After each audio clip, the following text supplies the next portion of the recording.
So రాష్ట్రంలో Komatireddy brothers అంటే తెలియనోళ్ళు ఉన్నారు కదా. రాష్ట్ర రాజకీయాల్లో వాళ్ళ ఒక సెన్సేషన్ అని చెప్పుకోవచ్చు. అండ్ దాంట్లో వివాదాలకు కూడా కేర్ ఆఫ్ అడ్రస్గా చెప్పుకోవచ్చు. కాకపోతే దాంట్లో మరీ ముఖ్యంగా రాజగోపాల్ రెడ్డి జరంతా కాంట్రవర్సియల్గానైతే మాట్లాడే అవకాశం ఉంటుంది. అటు కోమటిరెడ్డి వెంకటరెడ్డి కొంత నెమ్మదస్తుడు. అయితే రాజగోపాల్ రెడ్డి మంత్రి పదవి విషయంలో అనేక కీలక వ్యాఖ్యలు చేసిండు. ఈ రీసెంట్ టైంలో ఆయనకు మంత్రి పదవి చాలా లేట్ అయినా పోతే ఆయనలో అసహనం పెరిగిపోతూ ఉన్నది. ఎందుకంటే ఆయన భారతీయ జనతా పార్టీ నుంచి కాంగ్రెస్లో చేర్చుకునే సమయంలో ఆయనకి ఏం హామీ ఇచ్చారో తెలియదు.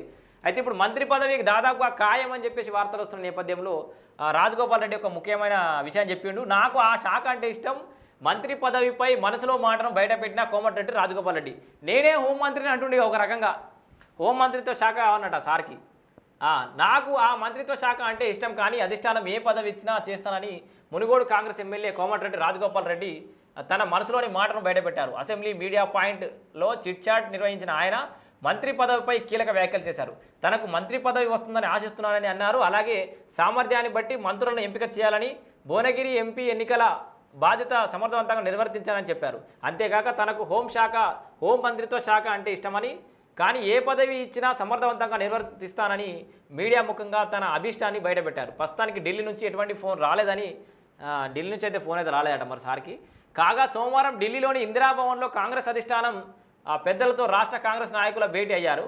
సో ఈ సమావేశంలో పలు అంశాలపై చర్చ జరిగింది. ఇందులో ముఖ్యంగా మంత్రివర్గ విస్తరణ చర్చ జరిగింది. ఇందులో పలు సామాజిక వర్గాల నుంచి 4 లేదా 5 వ్యక్తులు చోటు దక్కించుకున్నట్లు ప్రచారం అయితే సాగుతుంది. దాంట్లో మంత్రివర్గంలో చోటు కోసం ఎదురు చూస్తున్న ఆశావాహుల మధ్య తీవ్ర ఉత్కంఠ నెలకొంది. దీనిపై అసెంబ్లీ లాబీలో సైతం నేతలు మాట్లాడుకుంటున్నారని సమాచారం. ప్రస్తుతం తెలంగాణలో మంత్రివర్గ విస్తరణపై జోరుగా చర్చ అయితే నడుస్తోంది. సో హోంశాఖ మీద ప్రేమ ఉన్నట్టయితే మనసులో మాటనైతే రాజగోపాల్ రెడ్డి బయటపెట్టాడు.